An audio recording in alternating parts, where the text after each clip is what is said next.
Mary had a little lamb. The fault. We believe that all men are created equal. To the magnificent mosaic that is America. From Radio Beacon to Radio Beacon. I have a dream today. Change has come to America. Believe me. Help is on the way. Knock, knock. Who's there? It's a figment of your imagination. Randy Rhoads Show. Turn up your mind. It's Stand Up Friday, you bastards. They could double our wages and not raise car prices and still make billions of dollars in profit. They want to scare the American people into thinking that auto workers are the problem. We're not the problem. That chart is the problem. Corporate greed is the problem. And come tomorrow night, if they force us, we're about to make it the big three's problem. You know, the corporate media hasn't covered this very well, but the reality is, over the last 20 years, real wages for automobile workers has gone down by 30% when you account for inflation. So what the workers are saying is at a time when the CEOs of Ford, he makes $21 million. The guy who's head of Stellantis, he makes $25 million a year. Woman who's head of General Motors, $29 million. Their salaries have gone up by 40% over the last 4 years. They have billions of dollars for dividends and stock buybacks. And what the workers are saying is, hey, we made you those profits. We gave you those salaries. Pay attention to our needs. We don't want to see a situation where workers at the low end make it all of $17 an hour. And I'll tell you something, Chris. You mentioned that all over this country we're seeing strikes, and you're right. And I think what's happening is working people all across this country are sick and tired of the corporate greed they are seeing every day. They see it when they go to the grocery store. Food prices incredibly high, gas prices incredibly high, companies making money hands over fist. And I really applaud the courage of Sean Fain and the workers at the UAW for standing up and saying, you know what, enough is enough. We need an economy that works for everybody, not just the people on top. How hard is that to comprehend? Why is that a difficult concept? And why is it that even garden variety, blue collar, Republican workers, their first instinct is, got to protect the corporation? What? You're going to I honestly don't. Middle managers, is that who you are? You're the guys that sit in the office with the door closed, praying that nobody figures out that you don't know what you're doing. Is that you? Is that it? Because if your first instinct is to defend the corporation that closed Lordstown, you remember Donald Trump? I mean, the nerve of this man. So a lot is going on. Kristen Welker, I just want to get this out of the way, is, going to make your every wish come true for those of you who wished that Chuck Todd would go away, for everybody who wished him away, for everybody that said, I hate Chuck Todd on Meet the Press. I just, I can't watch it anymore. I don't like it. I need somebody else. He's got to go. He actually said goodbye to his audience last Sunday. Nobody cared. I watched it, but it's just me. I'm a dweeb. Geek. So I watched him say goodbye, and Kristen Welker is going to take over the moderation of Meet the Press, right? And Kristen Welker is going to kick off her show, the very first time that a woman, well, I shouldn't say that, because when Meet the Press first started, I think a woman hosted it. I can't recall her name. I used to know it.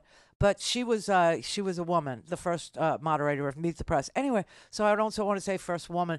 But Kristen Welker is going to be the moderator of Meet the Press, and her first show is going to be an interview with Donald Trump. Oh, my God. Be careful what you wish for, everybody. Be careful what you wish for. And what did she, it's pre-taped. It's already in the can, as they say. Ow. But yeah, she actually interviewed him about the UAW strike. She actually asked him, whose side are you on? His answer will not surprise most of us. Let's talk about the economy. And I want to start by talking about this big standoff between the auto workers and the big three auto manufacturers. Yeah. My question for you, Mr. President, whose side are you on in this?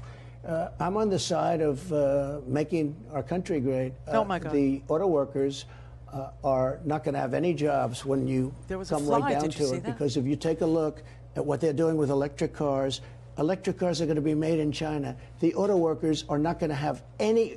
I'll tell you what. The auto workers are being sold down the river by their leadership, and their leadership should endorse Trump. The reason is you got to have choice. Like in school, I want school choice. I also want choice for cars. If somebody wants gasoline, if somebody wants all electric, they can do whatever they want. But they're destroying the consumer, and they're destroying the auto workers. The auto workers will not have any jobs, Kristen, because all of these cars are going to be made in China. The electric cars automatically are going to be made in China. So let's talk about UAW's leadership. The president, Sean Fain, has withheld his endorsement of President Biden. But this is what he had to say about you. Quote, another Donald Trump presidency would be a disaster. How would you win that endorsement? Well, if that's the case, I probably won't win his. I don't know the gentleman, but I know his name very well. And I think he's not doing a good job in representing his union, because he's not going to have a union in 3 years from now. Those jobs are all going to be gone because all of those electric cars are going to be made in China. I don't know what the hell he's talking about. He's just pulling stuff out of, thin air and putting it on. Whose side? They just asked him a simple question. He should say clearly, I am on the side of the working guy. I am on the side of the people that make America great again. I'm on the side of people who actually get up in the morning, go to work, and, should be compensated fairly. But he can't. He can't say that. You know why? Know why? Because this guy is the reason why Lordstown closed in the first place. Donald Trump lost an entire GM plant in Lordstown, Ohio.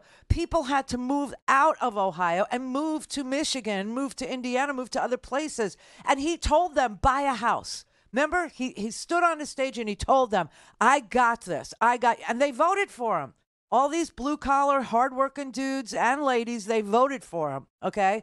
And then they were stunned, they were shocked, they were sickened that he had lied. And he told them that he had, what did he say? He found the magic wand. That's what he called it. He said he had found the magic wand to manufacturing, and that you were going to see all this new manufacturing, and people literally were let go in droves. And this is pre-pandemic, pre-COVID.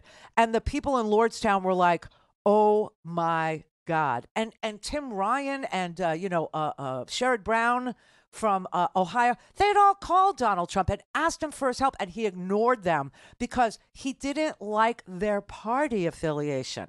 This is you could all go to hell if he doesn't like that Sherrod Brown is a Democratic senator from Ohio. I mean, it was so sick and so sad. And the workers, my God. Aaron Applegate has worked at the GM plant for 11 years. 11. Today was his last shift. Remember this? Worried. A little worried. A lot worried. In GM speak, Lordstown has been unallocated, meaning the Chevy Cruze that rolls off the line this week is the last car they're making here. The last of 16 million vehicles since it opened in 1966. And it's the largest of the 4 plants in the U.S. where GM plans to stop production this year. More than 3,300 hourly workers will be laid off indefinitely. That's 7% of GM's approximately 50,000 hourly employees nationwide. The cuts come as the automaker is reporting a near record $12 billion profit last year. I'm on the side of the auto worker because you're being duped. You're being led down. All cars are going to be made in China. What the hell is wrong with that dude? I mean, honestly, he lies so effortlessly, so seamlessly, so, just easily, strongly. I don't know why he would, but he does. I mean, this is crazy. He actually had rallies in Ohio where he told workers, go buy a house. Lordstown's going to be here. I found the magic wand for manufacturing. And, after Lordstown closed, I remember an interview with a woman who worked there forever. And she said she was so insulted when he said he had found the magic wand for manufacturing because she was the magic wand for manufacturing. The workers in Lordstown, Ohio were the magic wand for years.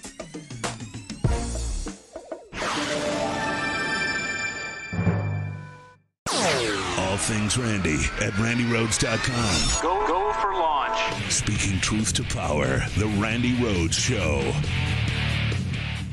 Last night, after negotiations broke down, the UAW announced a targeted strike at a few Big Three auto plants.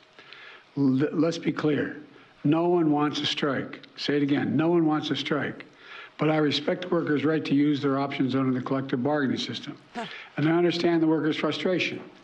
Over generations, auto workers sacrificed so much to keep the industry alive and strong, especially through the economic crisis and the pandemic.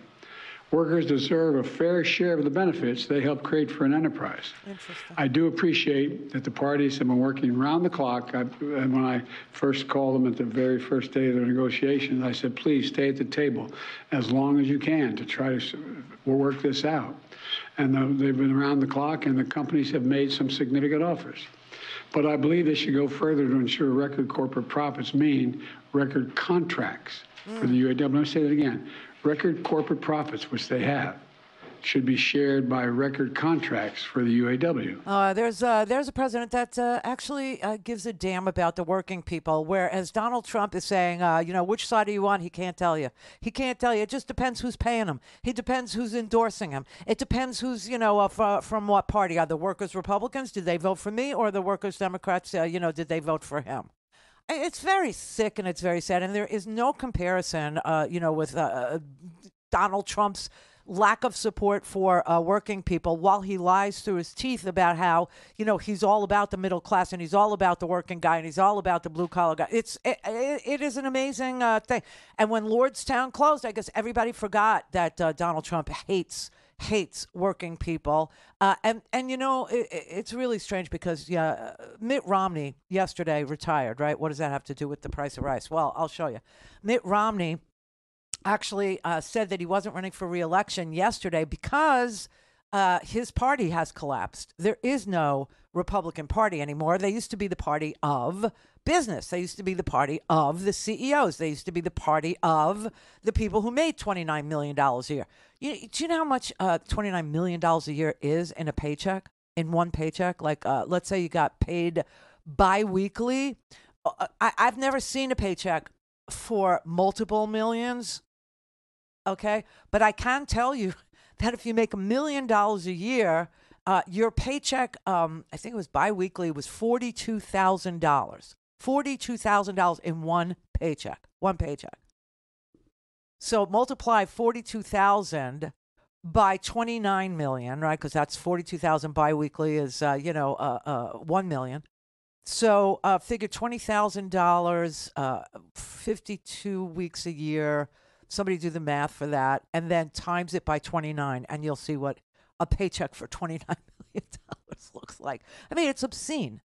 It's just disgusting. And of course, Donald Trump is the businessman. He is not the working man. He hates the working man. And now we know this for sure because Mitt Romney, when he actually made his announcement yesterday saying he wasn't going to run for re-election, okay, it wasn't because he's 76 years old, which is what he told you, and it's time to hand the torch over to the younger generation. Well, I applaud that spirit, and that does need to happen, but not because every single person who's over, 70 can't serve. I mean, Biden is so effective, and yes, he's 80 years old, but he's super good at doing what a president can and should be doing, right? Anyway, Mitt Romney apparently gave an interview to a reporter for a book that is coming out.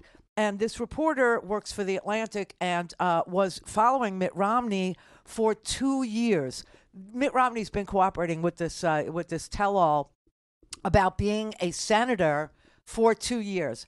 And in this book, Mitt Romney actually, he dunks on every one of his colleagues, every last one of them, especially Josh Hawley, Ted Cruz, Ron Johnson, all of his Republican colleagues. I mean, saying that they know that Donald Trump's a fool. They know he's an ass. They know he's a liar. They know he's full of garbage. They know he's like mockable, laugh. And every time they would, meet with Donald Trump, or every time they would be in a public setting having to talk about Donald Trump, then they would go behind closed doors. And Mitt Romney said they would all laugh their asses off. They would all mock you, but laugh their asses off. Well, actually, by laughing their asses off. He said, Josh Hawley, who he says is probably one of the smartest senators he's ever seen in his life.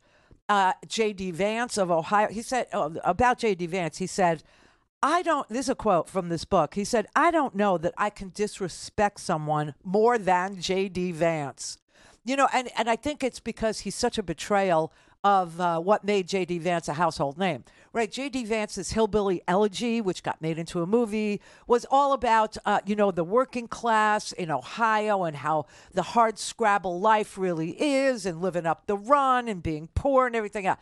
And, he became a venture capitalist and now has nothing but disdain, calling those same people that he grew up with in Ohio lazy and drug addicted and undeserving of any, kind of American dream, right? I mean, this is how he talks about people now. And he said, I can't disrespect anyone more than I disrespect J.D. Vance.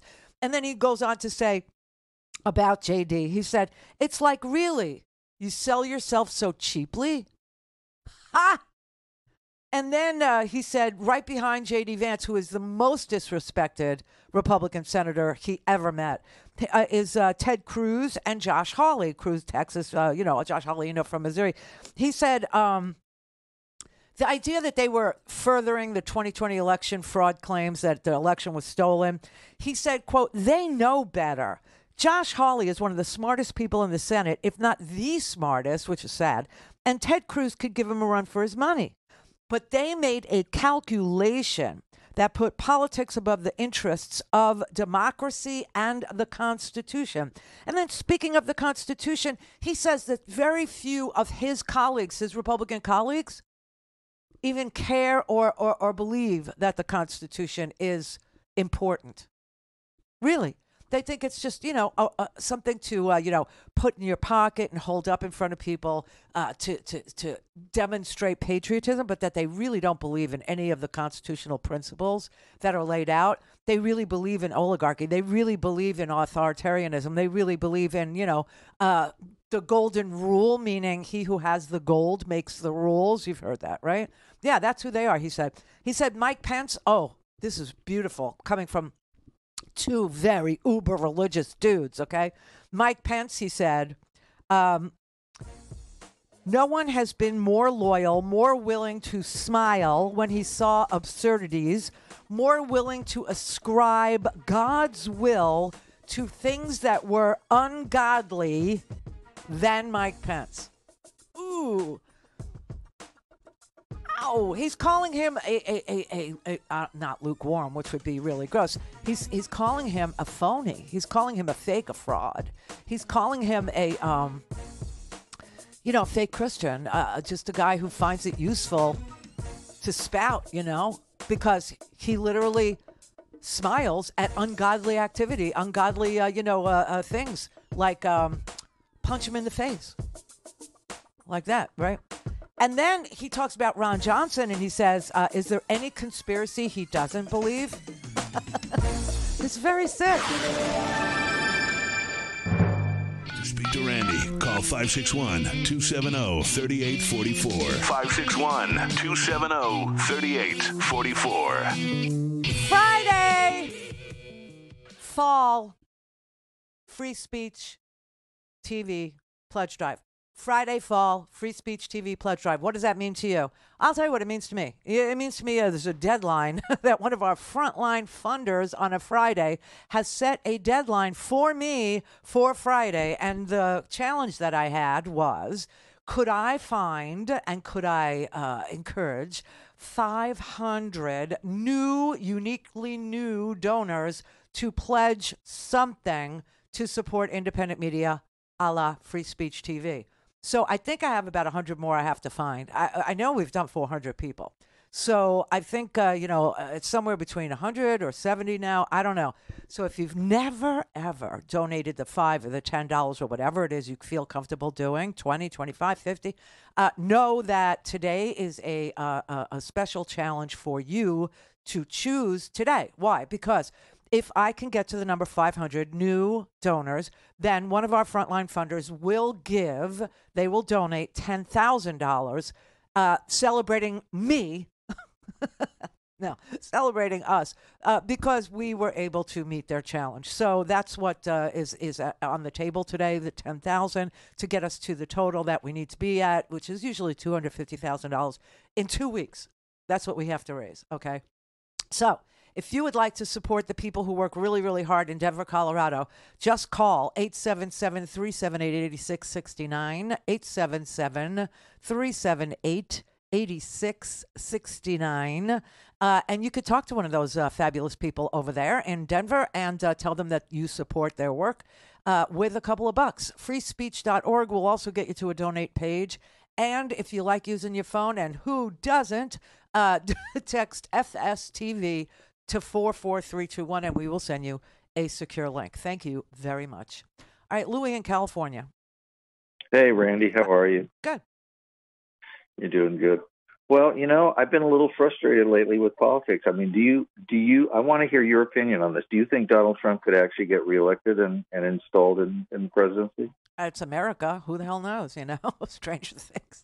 I know, but it's scary. It's very scary. It's horrific. It would be it would be a disaster for democracy. Yeah. For democracy, I mean, that would be the end of it, right? I mean, if Donald Trump won this last election, it would likely be the very last election we ever have. He's talked about upending the Constitution. He's talked about suspending it. He's talked about all these whatever just keeps them all in power. And I think that's what all these Republicans' wet dreams are, just to not have to run for office ever again, just be in power forever after Donald Trump is their president. Right, and that they would legislate against companies not based on whether or not the company was based in their district anymore, but based on whether or not the company kicked back to them, a la oligarchs, right? And any oligarch that didn't play the game with them would, have legislation that singled them out or would have, something retaliatory happen to them. That's kind of how Russia works, and we would start looking like that. And if there are some people, I mean, if I may say on your air, Russia sucks.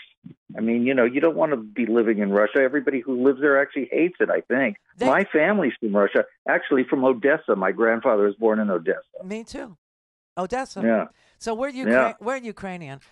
But honestly, Russia, I've been to Russia and recently, well, not recently, I mean, I should say like 5 years ago I went there.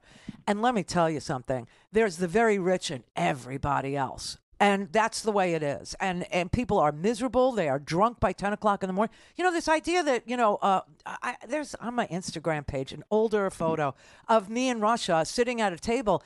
And the only good thing I could think about, telling you about Russia was that you get 3 kinds of vodka at lunch. 3 kinds of vodka at lunch. Really? Yeah. Yeah. And then you get this. Well, are they at least good vodkas? Did you enjoy them? I mean, one was like cinnamon flavor. Oh, please. It was ridiculous. Oh, God. But you know what lunch is? Living on vodka because there's no other hope. Yeah, they're all drunk. Don't you remember when they started recruiting for this Ukrainian war effort? And the guys were so drunk on the bus going to the front lines, they would stop, right? And every one of them would get out in the field. They would be stumbling, bumbling, drunk. I mean, Oh, man, I didn't even see this. How did I miss this? So what is it on YouTube or something? Yeah, yeah. It was. Yeah, because, I mean, I'd love to see that. I mean, because it makes sense. I mean, they're like, I don't want to go to this stupid war. No, they didn't want to go. Pass the bottle over this way. Which is why Prigozhin was so successful with his Wagner mercenaries, which he was, recruiting from jails, from freaking prisons, okay? Because most of the Russian, boys and their mothers didn't want them going to this stupid war, right? And they were so drunk. They were so drunk. But you know what you get for lunch in Russia? This was like a fancy, tourist trip too, right? Because you're not allowed, like when you're an American, you're not allowed on your own in Russia. Okay, you can't just walk around. You can't just. Well, wait a minute. Does somebody actually follow you around? I mean, what's happening with that? Yeah, no. Here's how it goes. If you aren't part of a tour group, right? If you're not part of a guided group, then you don't get a visa. Okay, you're not even allowed to, set foot in Russia. You have to be part of a group so you could be minded. You could be watched. Okay, so that's part of it. But you know what you get for lunch? You get on a piece of pumpernickel. You ever wonder where our love for pumpernickel comes from? It comes from this Russian background of ours. I guess. Yeah, it is. It's the brown bread thing. Okay, and so on top of this slice of pumpernickel is this disgusting piece of. It's called filka. Okay, it's like a little larger than an anchovy. Okay, it's this icky, disgusting. What is like a little sliver of fish? Yes. Yes, that's gross. Oh, it's so disgusting. That's gross. That's lunch, baby. That's what you That's get. Filka? Yeah. Filka on Pumpernickel. Filka, yeah. Wow. Yeah, it's bad. Well, it's really. I hope you didn't spend a whole lot of money on this tour that you went on. I mean, it's not really that expensive. I will tell you though that there were girls there that we were walking down the street in this group, and you have to be part of this group. And so the native, the people that live there, they know exactly who you are. They know that you're interlopers, you're American. They could tell by your clothes, and they love our freaking clothes. Okay, they love everything about us. They love everything about us. They love our music. They love our jeans. They love our We're shirts. Still hip. Somehow we've retained being hip through all this. But they hate us. They hate us. Okay. Yeah, we're hip, but they hate us. Yeah, they hate us. So this girl, this really, I mean, they're gorgeous. They're absolutely beautiful. But this girl comes barreling down the street in her fake jeans. Like they look like something out of a Saturday Night Live sketch. Like fake jeans. And she literally plowed into me on purpose because she loved my jeans. She loved them, and she couldn't have them. And she was just so nasty and screaming and at the top of her lungs. And, like if you get away from the group, which I managed to do, which is really bad because, when you hear about, I don't know, Brittany Griner, and you say, well, why was she there in the first place? And blah, blah. That could have been me because I got on the subway, okay, and I went into the neighborhood outside of the tourist area in St. Petersburg. It's disgusting. It's apartment blocks like Stalin apartments and graffiti and garbage everywhere. This is the Randy Rhoads Show. To speak with Randy, dial 561-270-3844. Yeah. That's 561-270-3844. Yeah, go ahead and dial that. It's Friday. We'll talk to you. All right, I just want to show you. I want to play you something. You want to know what CEOs sound like when nobody, is none of the workers are around?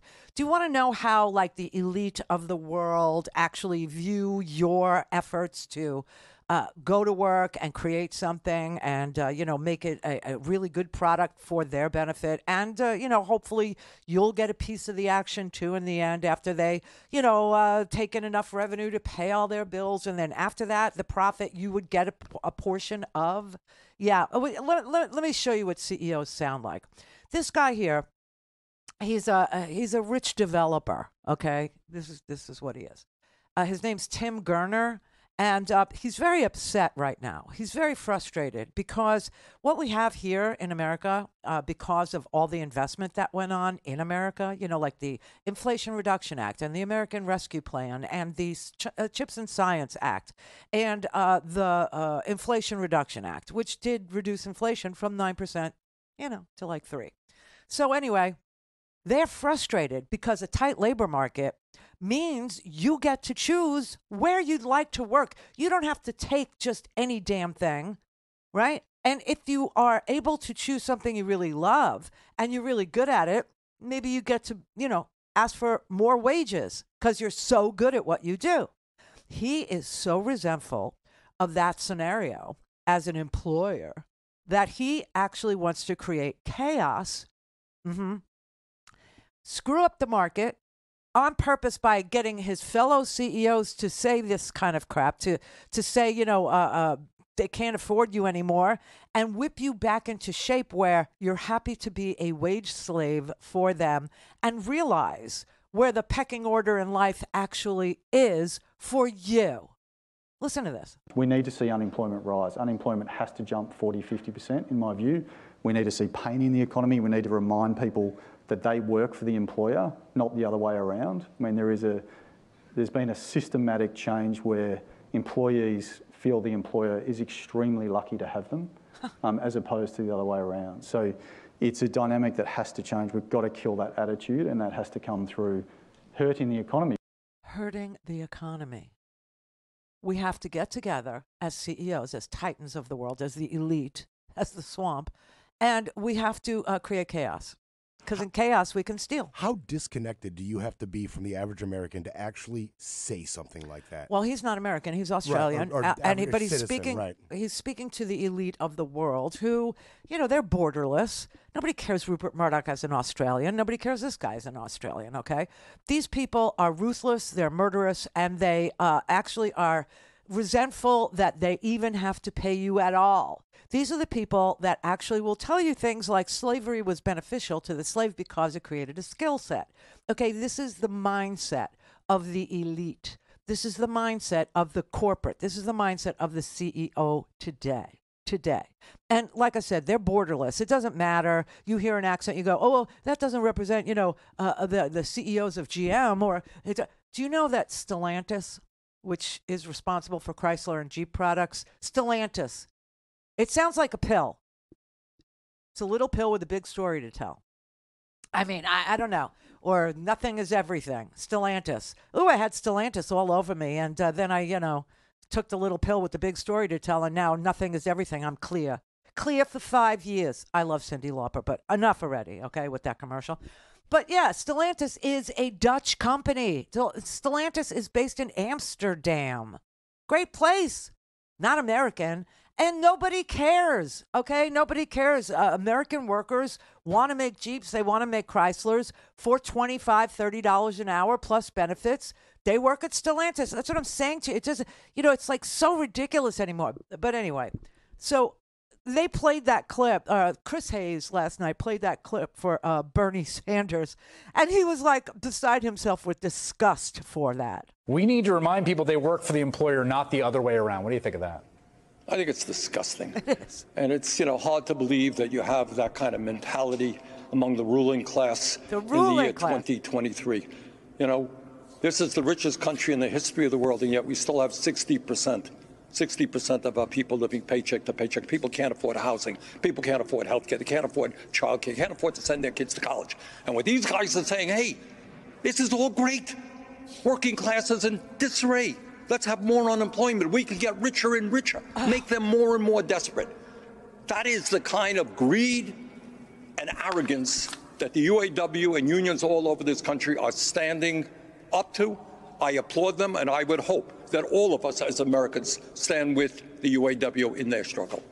Right, because it is soul-crushing. When you listen to them, when you listen to this handful of billionaires, multi-international, They are literally plotting and planning every single minute of every single day how not to pay you anything, how not to, to just make you grateful that you have anything at all, like a roof over your head, like shelter, anything at all in the way of health care, anything at all, like, a community, line to sit, a waiting room to sit and wait, and maybe somebody will see you someday soon. They don't care about your oozy pussy gravy store. Okay, they don't want to hear about it. They just want you to be grateful and that you get anything. Please, sir, may I have some more? Is where they're at. It is disgusting, and it's so anti-American. Okay, this is not what America is. It's not. America is a place where we believe that the reason we strive and that the reason we rise and that the reason we raise kids here and the reason we want to continue the American, promise is because there is, at the end of the rainbow, an American dream to be had. They don't want you to think that there's anything to be had. That's how the elite of this world think. And Donald Trump is one of them, okay? Mitt Romney is too. These are people that would buy any company that was for sale, that they saw assets that they could, take cash out of and leave that company in debt to, die. They're vulture capitalists, all of them. Donald Trump has never built anything except a cult movement of hatred and grievance. That's what his entire thing is to make you, make you angry. Make you angry. And that there explains why this here is a thing. And what am I talking about now? All right. So there was a poll. I was listening to the last little bit of Thom Hartmann today because I knew Tom would see this too. And it's really, really, it's earth-shattering. It's shocking. It's jolting. This was a report today about a poll that was done. And the poll is so frightening because it shows that Americans, in spite of the facts on the ground that say that the American economy, of all the economies, the G7, the largest economies in the world, that the American economy is doing the best. After COVID, after the pandemic, after the crushing supply chain, fiasco, even after the corporate greed somewhat abated. Now, there's still, a lot going on at the pump. That's all corporate greed. There's no doubt about it. There is no reason in the world that gas should cost us, $4 and change, or almost $5 or $7 or $8 at some point. People paid. There's just no reason for it. But the United States has roared back, okay? Because of the policies that the Democrats and Biden were able to get through, in spite of having a mixed Congress, okay, in spite of not having the majority in the House, we were able to pass so much legislation that actually made people optimistic a little bit, gave people opportunities, put money in their pockets, like we talked about this yesterday and the day before, the child tax credit. Was paying people $300 per child under 17. Sometimes, if your kid was, under 12, you got $360, I think, a month per child. So a family that had 2 kids, they were getting an extra $700 a month, right? That was setting them free to do things, to go on vacations, to pay their bills, to, put food on the table, to end hunger and, food insecurity for a lot of families, millions and millions of families.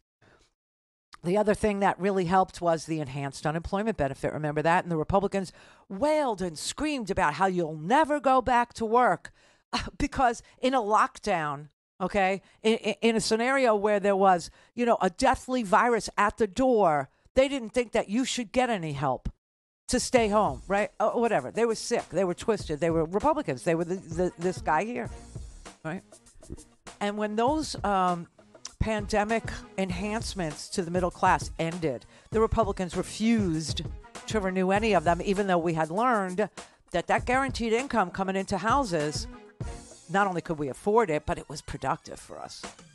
It was creating growth in spite of a pandemic lockdown. It was creating GDP.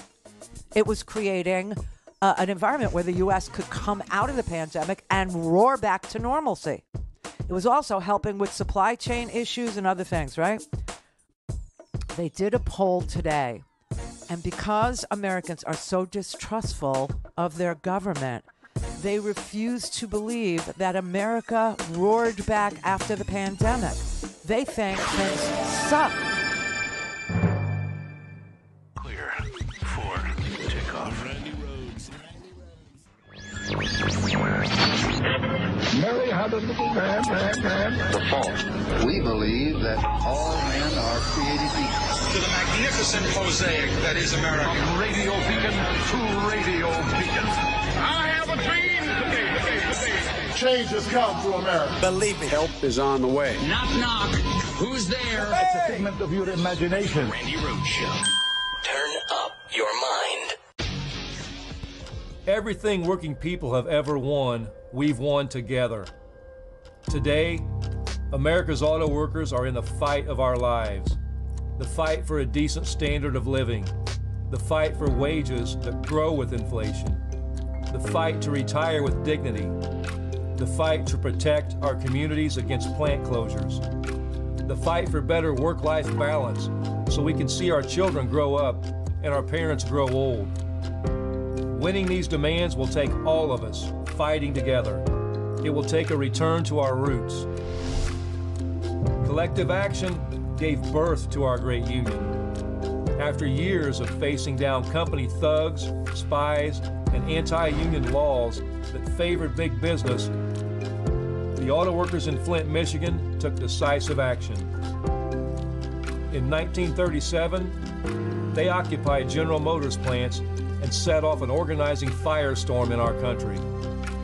After a few tense months, GM Auto Workers emerged victorious.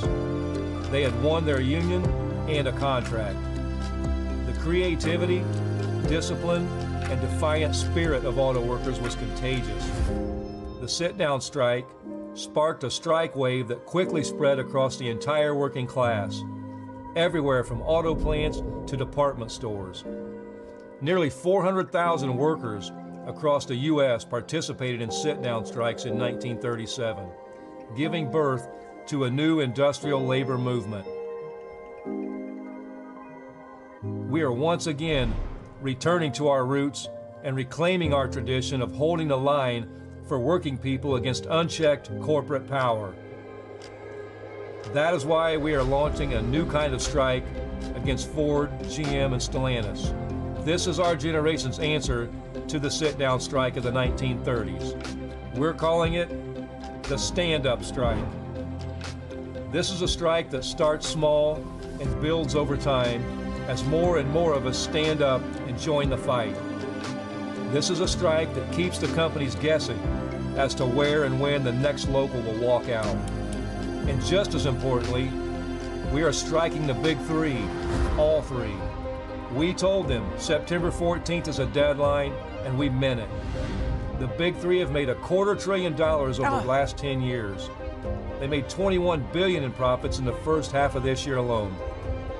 We will not stand by as corporate executives in the rich continue to make extraordinary profits while the rest of us continue to get left further and further behind. And I want to be clear, our goal is not to strike. Our goal is to bargain a fair contract. But if we have to strike to win economic and social justice, then we will shut down the big three. Stand Up Friday. You gotta love it, and I love the strategy here. They're striking all three big three at the same time, but randomly choosing, locations for people to stand up and stand outside of work, right? And so today there's a factory. Each of the three locations that are standing outside of the workplace today, each of the three represents one of the big three's factories. So you have a GM factory that's being struck today. You have a Stellantis factory, and you have a Ford factory, right? And so all three of the big three, but one from each of the big three. So one is in Missouri, one is in Michigan, and one is in Ohio. And nobody from the corporate world, nobody knows tomorrow or the day after that, Monday, Tuesday, Wednesday, which will be the factory that is called to strike. The union guys know, Sean Fain, who is the president of the UAW, he knows what his strategy will look like. He knows which ones are next. And it will progressively get more and more and more people striking at more and more of the big three plants in more and more states as time wears on. Now, the strikers, for their effort, they will get from the UAW a very small pittance to survive on, okay? So that's why it takes a lot of discipline, and it takes a lot of pre-planning before union guys and girls can go out on strike. They have to get financially situated so that they feel that they can get by on a measly $500 a week. That is what the union provides for striking workers, $500 a week, in order to at least keep food happening, right? So it's an enormous sacrifice that union people make.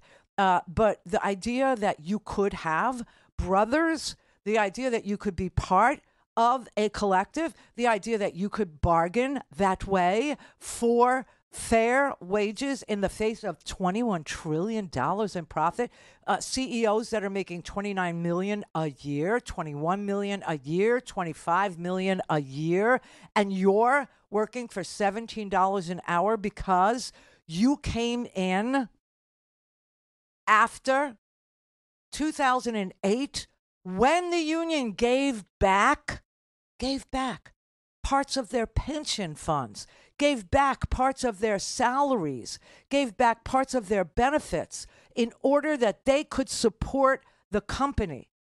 so that they could make sure their company continued to be a company. And even though, like Chrysler, they sold, Jeep sold to a company in Amsterdam, to a Dutch company. Do you know what I'm saying? They still supported it. So now you have these two tiers of workers.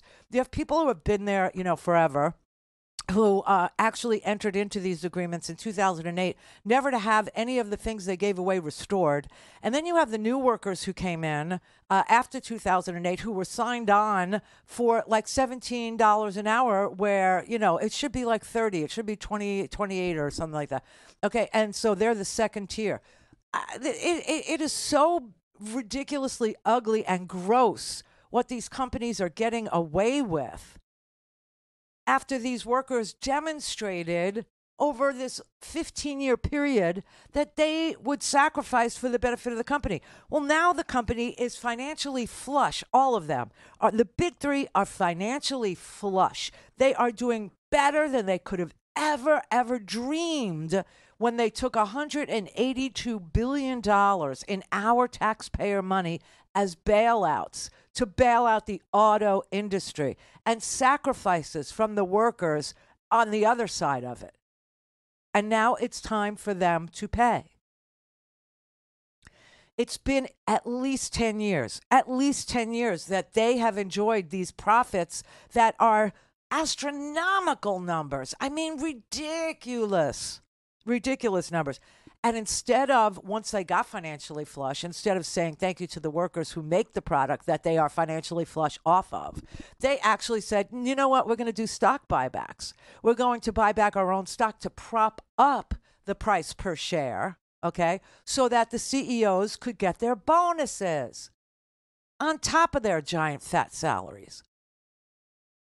And people still remained patient. Why? Because Donald Trump told them that he's got their back. And everybody waited for him to wave his magic wand for manufacturing. Everybody waited. It never happened. So everybody went through COVID. Subsequent, okay? And subsequently, everybody figured out, oh my God, they're going to call us into work in the middle of a pandemic. And we're going to show up. And a lot of us are going to die. And they still won't honor any of the bargains we struck with them 15 years ago. Oh my God, we've had enough. We came back after COVID. Like I said, we roared back. But half this country doesn't believe that that's true because they are so misinformed, whatever you want to call it, propagandized, that they literally do not believe the numbers anymore. They don't believe the Bureau of Labor Statistics. They don't believe anything, nothing. But we roared back, and these workers are now ready. Go for launch. Speaking truth to power, the Randy Rhoads Show. It strikes me that part of the issue here is that you've got tight labor markets. Yeah. And employees have more choice now than they did during that long period after the Great Recession where you had a lot of slack in the labor market, 6, 7, 8% unemployment. People were worried they were replaceable. It seems to me this environment has given workers more say and more power in their negotiations with ownership. I think there is truth to that, Chris, but I think it really goes deeper. I think COVID, the pandemic, was a real emotional wake-up for the American people. You know, the rich people, the CEOs, could stay at home and work in their fancy offices or in their homes behind their computers. Working people at the UAW, bus drivers, people working in warehouses, nurses, doctors, they had to go out to work. And tens of thousands of them died. And meanwhile, during that whole pandemic, we saw an explosion of wealth increases for the people on top. So yeah, the tight labor market is a factor, Chris. But I really think that people are becoming sick and tired of the massive levels of income and wealth inequality that they're seeing today. No one thinks that 3 people on top should own more wealth than the bottom half of American society, that CEOs are making 400 times more than their workers. That's not what this country is supposed to be about. That's what the UAW is telling the American people, and I think there's massive support for what they're trying to do. I do too. I think everyone who works, which is most of us, understands that collective bargaining is a great thing, and that if you could, if the people who make the rules fear the people are coming more than any other thing, which is true. It is what congressmen and women are afraid of the most, that people are going to show up in droves. This is why they gerrymander.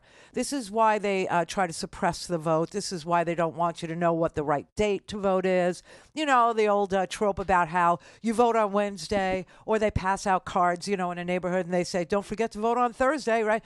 They do it all the time because they're afraid of the people. The people don't agree that multi-trillion-dollar profitable cash flush corporations who worked us to the bone through COVID. I came to work through COVID, okay, but I'm protected by a glass wall, and thank God Brett was able to be protected by the same glass on the other side of the glass. We had an arrangement where, okay, not everybody could go to a studio and protect themselves with a glass wall. Some people had to go to meatpacking plants, and they got a plastic wall, right? They put up a plastic wall between the two workers, and they told them, speed it up, speed it up. Some people had to go to work in airplanes, right? Flight attendants had to go to work in aircraft, and nobody knew if the air was cleaned or the HEPA filters were working or if it was going to. They had to show up and they had to work. The UPS drivers, they had to get in their non-air conditioned vehicles, okay, and deliver the packages, or GDP would have gone through the freaking floor, okay? School teachers, they had to go to work and they had to disinfect their students, desks and all the books. Well, there are no books anymore. There, saved you some effort. Yeah, and all of these people, all of these professionals that I'm describing, they all went out on strike. Every one of them went out on strike because COVID was traumatizing, and it was also clarifying. It was instead of a cleansing moment of clarity, it was a disinfected moment of clarity, that they would sacrifice you at the altar of a pandemic, at the altar of a virus. They didn't care. You were so disposable. You were so dispensable. And people have had it.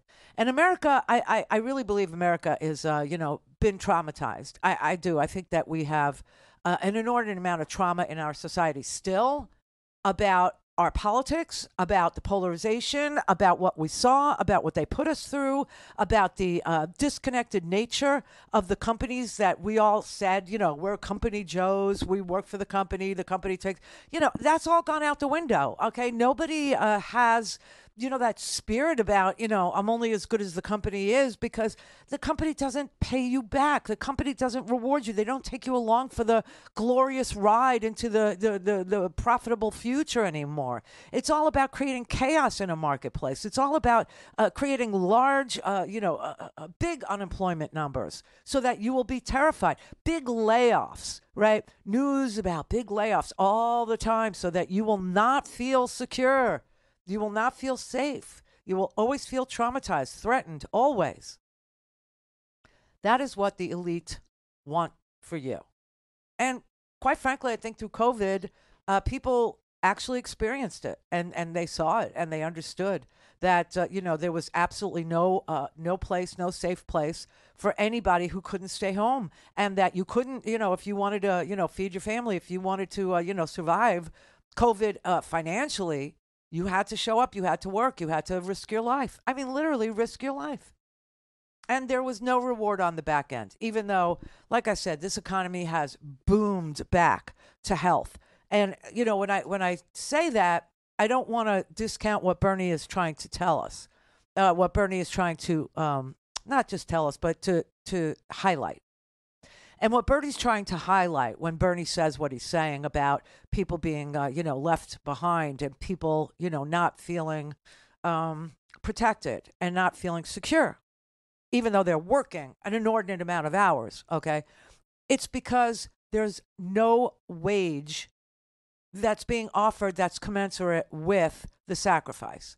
So we built a country where 60% of the population of this country, even to this minute, works paycheck to paycheck. And so if that's the situation where everybody's working paycheck to paycheck, or a majority of people, and it is a majority of people in this country are working paycheck to paycheck, then when you start to tell them that unemployment is historically low, that we have had, I don't know what it is, 18, 19 quarters, one after the other of unemployment below 4%, which is a good thing, they just don't, either they don't care or they don't believe it, because they're still working paycheck to paycheck. When you show them that the economy is growing, right, that GDP is on the plus side, that the economy is growing, only by 2%, sometimes 3% almost, but that's it, 2 to 3. People still don't believe that that's even true. They think that we're shrinking. They think the economy is getting worse. Why do they think that? Because things are more expensive and their wages haven't increased. So who is making things more expensive? The corporate elite. Why are they gouging us? Why are they doing it? Part of it's greed, yes. The other part is so that you don't feel comfortable. Because just like that Australian dude said right there, we can't have people feeling comfortable. We can't have people feeling secure. They have to be brought down many, many pegs to the point where they're grateful. They're grateful that they get paid anything at all for an enormous amount of work, that there is a paycheck for that at all is what we need to return to. And that is why there's so much gouging. That is what's depressing, people's view of our economy. And until we accept that, that's the way it'll be. Clear for takeoff. Berlin, connect. To speak to Randy, call 561-270-3844. 561-270-3844. Okay, I'm going to make this really brief, really fast.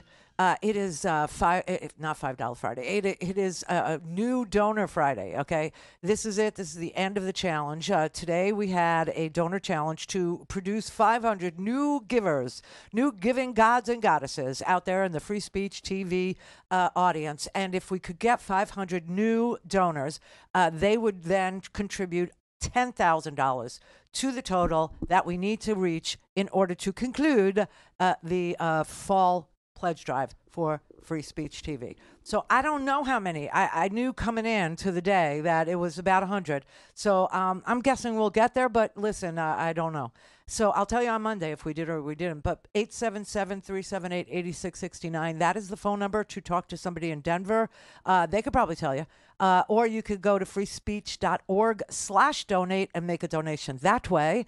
Or, of course, use your phone and text FSTV to 44321. FSTV to 44321. Thank you very much. I feel very confident. We've been, trying to keep Free Speech TV on the air for 25 years, and so far so good because of people like you. So thank you. Thank you very much. Mark in Oregon. Hi, Randy. Love your show. Thank you. Hey, I just got a real quick question. Back in the 80s, the Credit Coalition basically had a conference, and they had a vote to determine what direction they wanted to go when they wanted to support a presidential, somebody that was running for president. They determined at that point that they wanted to make the United States a Christian nation. A what? Hence the term dominionism. Wait, what? You used to talk about it on your show. Wait. You're breaking up. The what coalition did what? Christian Coalition. Christian Coalition. Okay. Okay. And what did they do? They had a conference. Okay. Okay. I believe you used to talk about it on your show back when George Bush was in office. And my purpose is that you're breaking up is why I'm asking you what you're saying. It's because your phone is bad. I'm sorry. Yeah, that's why. I'm in a basement at work, so forgive me. Yeah, it's really, you're breaking up like on key words, so I don't know what you're saying. But I think what you're talking about is dominionism. Yes, ma'am. And what about it? Well, the Republican Party would not have gotten this far without using churches and promoting the idea of dominionism. Well, I don't think they called it that. I mean, we called it that, and they we called it that. Yeah, we called it that, and we understood what their goal was, But and Right. we're there now because what you have is a bunch of Opus Dei Catholics on the Supreme Court, on the take, no less. Okay, who On have the been take. on the take, who have been they're unethical people. They're morally bankrupt human beings who lied during their confirmation hearings to get confirmed. And so what you have there are a bunch of very irreligious posing as see, this is what Mitt Romney described Mike Pence as, being somebody who saw the most absurd and ungodly things and sanctioned them under God, right? Said they had to happen this way because God's talking to them. This is such bullcrap. It is so disgusting, and it's all in service of the elite. Okay, and it always has been. It has nothing to do with ordinary people that are looking for something bigger than themselves to believe in, which is, how most people get through the day. Right, is they think of something bigger that they either want to achieve or something bigger that they want to be a part of, like a union or like another life is going to be there for them, and if they do the right thing when no one's looking, then they will have a better chance of it on the other side, right? I don't blame people for having those thoughts or having that belief, but to be used by these irreligious, unbelievably elite stokers of hostility, grievance, and hatred, and being cloaked in some sort of religious thing, that is what's appalling. That's what's galling. I agree with you 100%. And this is the goal of the Christian Coalition. This is the goal of the Republican Party, and it's to rewrite the Constitution. They've been pushing for it since the 80s. They've been pushing for it in every single one of their but their again, agendas, what I'm saying is that even though they call themselves the Christian Coalition, there was never anything Christian about what they were trying to do. There was never anything, godly about what they were actually for. Okay, and that's why they can't really tell you what they're for. Because if they told you what they were for, then you would understand that it was for crushing you. And if you look at and if you look at what they did do, I mean, how in the world do union people vote Republican? And yet they did, believing that Donald Trump was going to save Lordstown, when their savior, their God, their first pick was Ronald Reagan, who literally fired all of the air traffic controllers and replaced them with scabs. Broke up PATCO, which was an air traffic control union. I mean, it's so obvious what they've been trying to do. But it seems to me that my union in San Diego was taken over by the Proud Boys. and why are you laughing? What union got taken over by the Proud Boys? It's a local union, Local 230 in San Diego. And what kind of workers is it? Steam fitters, plumbers, pipe fitters. Okay. You see a lot of commercials on TV now about the UA. Okay, and so how the UA supports George Biden. About how who? How the UA, United Association, supports Joe Biden. Is that your union? Yeah. Oh, okay. Because it's a local. I will tell you. I will tell you this: the Proud Boys took over the Republican Party in Miami, so I don't doubt you. I'm trying to, stay with you. But you're breaking up so bad, it's kind of difficult. But all right, so what is the point of all of this conversation? My point is that there has to be a vehicle to get to where we are today, and that vehicle was basically how churches push through their agenda to get here, to get to where we are, to get to this state of crystal fascism. It's not just fascism that we're talking about.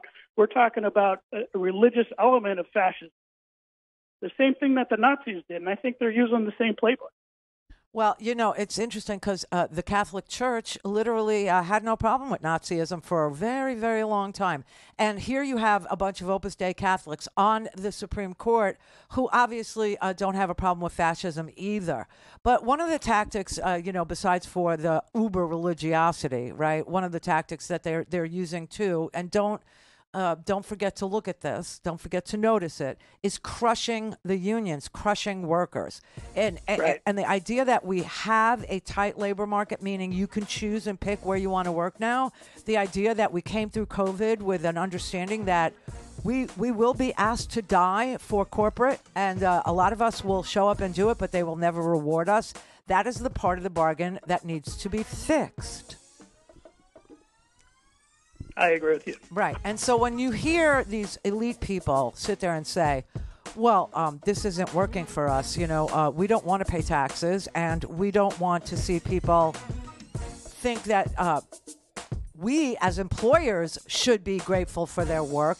We want them beholden to us.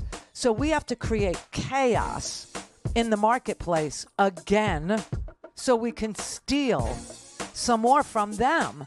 Gouge some more. That's what the gouging is, though. Clear for takeoff.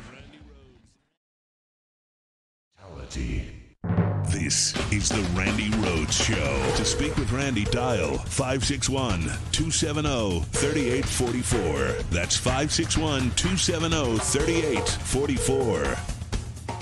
I'm the only president who hands out the opposition's economic plan. Oh, you think I'm kidding? Protecting American economic security, fiscal year 2024, the budget, the study committee of Kevin Hearn, budget, and it goes on. This is the mega budget. Huh. I want you to take a look at it. I think we have other copies of it. If we don't, we'll get you some. Oh, great. So since I've come to office, all they've really done is attack me and my economic plan. There hadn't been much else. Even though we've created, as has pointed out, over 13 million jobs, more jobs in 2 years than any president's created in a 4-year term. Even though, I'm not looking... Even though we've had 19 straight months of unemployment under 4% for the first time in American history. Even though we have the lowest inflation rate of any major economy in the world, with core inflation rate the last 3 months at 2.4%. We got more to do, even though we've created 800,000 manufacturing jobs and a manufacturing boom we haven't seen in decades. Even though America, as we met here today, has the strongest economy in the world. Let me say that again. America has the strongest economy in the world of all major economics. And all they do is attack it. But, you've noticed something. For all the time they spend attacking me and my plans, here's what they never do. They never talk about what they want to do. No, think about it. They tell you what they're against. What are they for? It's like they want to keep it a secret. I don't blame them. Yeah, because their agenda is not pro-you, okay? It isn't. It's not pro-worker. It's not pro-family. It's not pro-woman. It's not pro-man. It's not pro-anything. It's pro-themselves, okay? It's about power, and it's about them retaining power, holding on to power. And if they have to cheat to do that, so be it. That's what they will do. What's really fascinating about the Republican Party is they don't have a platform. They don't have a platform because the platform is whatever Donald Trump wants it to be on any given day. And if Donald Trump wants to watch Lordstown shut down and people get fired and people get laid off and, a plant that's been there since the 60s just, not exist anymore, well, then that's what the platform's going to be for. And they can't tell you that they're going to be for massive amounts of unemployment. They certainly can't tell you that they're for this price gouging that's going on. We know that that's true on many, many different occasions. We've seen their hand on the levers of the power to take down the cost of gouging by passing a windfall profits tax, okay? The windfall profits tax disincentivizes the gouging. So that if your profits last year or the year before the pandemic were X, and then this year they're twice X, 2 times X, or 3 times X, that's a windfall, okay? That shouldn't be happening. And if that's the case, we know that you're gouging people for your product, that the price of your product isn't commensurate with what it costs for you to make a profit off of making that product, that there's excess profits being taken at the expense of ordinary shoppers, and that there's probably collusion going on between the companies that make this thing, whether it's a car or plastic bags or whatever it is, to keep the price high. Gas, OPEC, okay? That's a group of people that set the price for a barrel of oil. So, we've tried to disincentivize the gouging. We've tried to disincentivize the windfall profits that they're taking, but they won't stop, right? And the Republicans won't vote for a windfall profits tax. Why?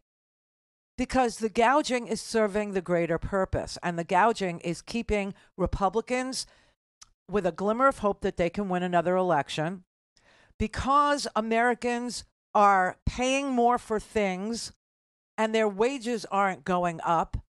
Only one side of that equation is something that Congress could do anything about. Congress can't price fix. They can't set the price of a barrel of oil. They have nothing to do with the price of a barrel of oil. But what they can do is, level an excise profits tax, right? Or a windfall profits tax. But they won't do it because the idea that this economy is good isn't something people can feel if they're being gouged. It's not something they can feel if they're being charged $9 for a dozen eggs. It's not something they can feel if they're paying over $4 a gallon of gas at the pump. You see, and Congress can only do something about one side of that, okay? They can raise the federal minimum wage. They could put money in your pocket. They could pass or re-up the child tax credit. They could do something on the food stamp benefit, right, where they were able to do it during COVID. During COVID, people got food stamps that were worth about $300 a month, right? And we didn't go broke. In fact, the economy is doing great. They could do that again instead of, saying, no, we're not going to, give people food security. We're going to lower the food stamp benefit to $60. And then people think the economy sucks, even though the economy is good. It's really good. This is the only chance they have to play the grievance card some more. It's the only way they can get in your head about the economy's not good. The economy's bad. Economy's not, inflation is out of control. No, it's price gouging. And it's being done by corporations, and Republicans are looking the other way because those are their masters. Those are their donors. And so when you hear the titans of the corporate world say things like, we need to see unemployment rise. Unemployment has to jump 40, 50% in my view. We need to see pain in the economy. We need to remind people that they work for the employer, not the other way around. I mean, there's been a systematic change where employees feel the employer is extremely lucky to have them, as opposed to the other way around. So it's a dynamic that has to change. We've got to kill that attitude, and that has to come through hurting the economy. Hurting the economy. And hurting the economy is raising prices. That's what hurting the economy looks like right now, okay? So here is the result of this poll that I think just shocked and jolted all of us today. 2/3 of the respondents in this poll who were asked about the economy, how did they feel about the economy, 68% reported it's difficult to be happy about the positive economic news when they feel financially squeezed every month. Therein lies the dilemma, okay? That right there, there's more information here. 2/3 of America believe that the economy is worse and that the media is lying to them and saying that it's better than it is. They think that the government is not reliable and that the stats are being manipulated to paint a sunnier picture of the economy than the economy actually is. Unemployment rate in this country is 3.8%. That is a 50-year low. But the poll found wrongly that 51% wrongly believe that unemployment is nearing a 50-year high rather than a 50-year low. I mean, that is what was shocking, is that, real numbers show you the unemployment rate is at a 50-year low, and people think that it's at a 50-year high because they're being misinformed and disinformed. I understand the feeling of not being able to be joyful about a good economy because things are costing you so much, but I just need you to understand who's doing that. Who's doing it? And as long as people are somehow believing wrongly that the government can set prices, people are going to blame the price of things on Joe Biden.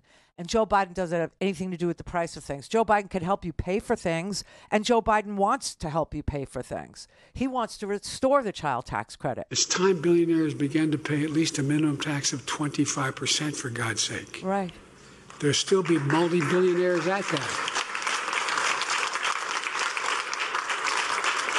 We ought to make the tax code more fair, not less fair. That's why I promised that no one making under $400,000, I've never seen that, but no one making under $400,000 will see their federal taxes go up a single penny. But I've kept that promise, and I will keep it. That's why I expect the child care tax credit, helping millions of middle-class families. It's a great benefit to those families. It increases economic, and by the way, it increases economic growth. All the things we do for middle-class and working-class families increases economic productivity. When you have a child care tax credit, you're a middle or lower middle-class income person, guess what? It means you can get help for your kid and you can go to work at the same time. And now MAGA Republicans in Congress did not support continuing that extended tax cut. Right. And this week we learned what happened as a result of their position. About 3 million more kids are now living in poverty because we cut that again. I'm fighting to restore the child tax credit and once again lift these kids out of poverty. 5.28 million kids were returned to the poverty rolls because the child tax credit expired. But it's also the food stamp benefit. It's also the Medicaid expansion. People are getting thrown off of Medicaid now that COVID is over, and the states that wouldn't expand it are going back to their bad old ways. Biden is for you.